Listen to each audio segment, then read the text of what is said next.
wasiirka wasaaradda warfaafinta dhaqanka iyo wacyigelinta Soomaaliland mudane Cabdilaahi Maxamed Daahir Cukusi ayaa si rasmi ah ugu dhawaaqay in la dhaqan geliyo xeerka saxaafadda Soomaaliland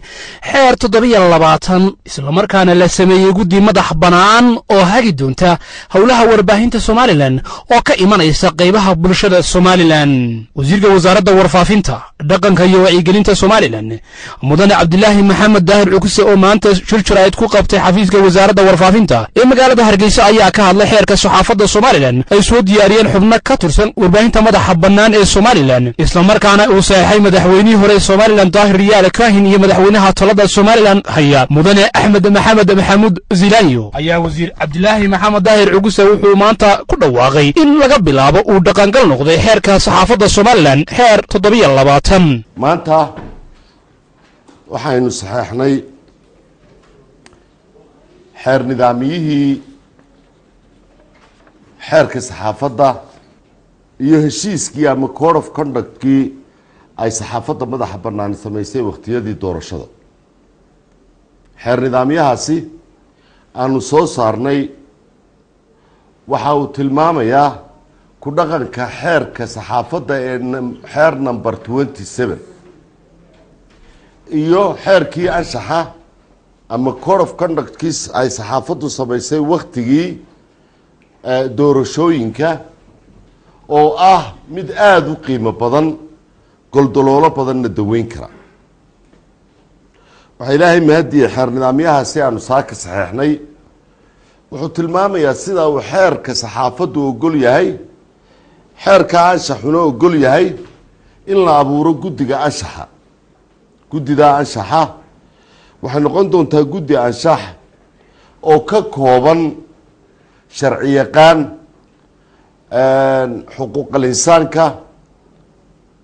qaar ay xuquuqal insaanku soo magacaabaan ururka xuquuqal insaanka kuwa ay keenaan nimanka ururka qareenadu kuwa ay keenaan wasaaradda warfaafintu kuwa ay keenaan ururada saxaafaddu qaar ay keenaan guddiga culimadu waxaynu u jeednaa in sharci yaqaan iyo kuwii xuquuqal insaanka u doodayey iyo kuwii culimada ahaa ee diinta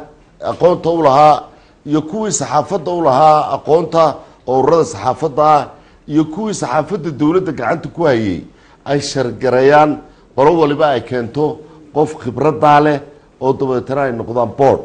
وكله وزير وزارة ورفافينتا دقن كي وعيقلنت الصوماليلاند مدن Cabdilaahi Maxamed Daahir Cukusi wuxuu ka hadlay liisamo cusub oo loo sameeyay warbaahinta madaxa bannaan ee Soomaaliland taasoo uu tilmaamay mudane Cabdilaahi Maxamed Daahir Cukusi inay muhiimad u leedahay warbaahinta madaxa bannaan isla markaana ay bixin doonaan cashuuraha ku waajibay si ay u bixiyaan cashuurta ku waajibtay liisamada la siin doono taana ay tahay mid wax laga qabanayo kor u qaadida warbaahinta madaxa bannaan mudane Cabdilaahi Maxamed Daahir Cukusi uu ka hadlay in la sameeyo kaad suxufiga la siin doono oo ay sameynayso wasaaradda warfaafinta iyo dhaqanka iyo wacyigelinta Soomaaliland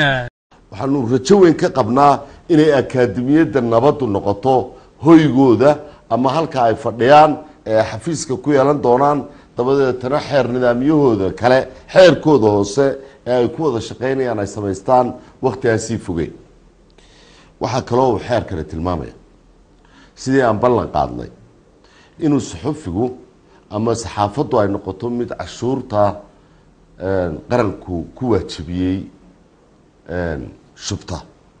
si taa loo helana waa inay liisankii goostaan wasiirka wasaaradda warfaafinta dhaqanka iyo wacyigelinta Soomaaliland mudane Cabdilaahi Maxamed Daahir Cukusi wuxuu ka hadlay musharaxnimada madaxweynaha Soomaaliland mudane Axmed Maxamed Maxamuud Zilaanyo ee xisbiga talada haya oo si cad u sheegay inuu u taagan yahay musharaxnimada madaxweynaha Soomaaliland ee hadda talada haya doorashooyinka soo socda wasiir Cabdilaahi Maxamed Daahir Cukusi wuxuu dhinaca kale ka hadlay idaacad si sharci darraa uga hadli jirtay qaybo kamida magaalada Hargeysa oo xalay ciidamada booliska Soomaaliland ay xalay gacanta ku soo dhigeen wuxuuna Cabdilaahi Maxamed Daahir Cukusi uu ku tilmaamay inuu caalamku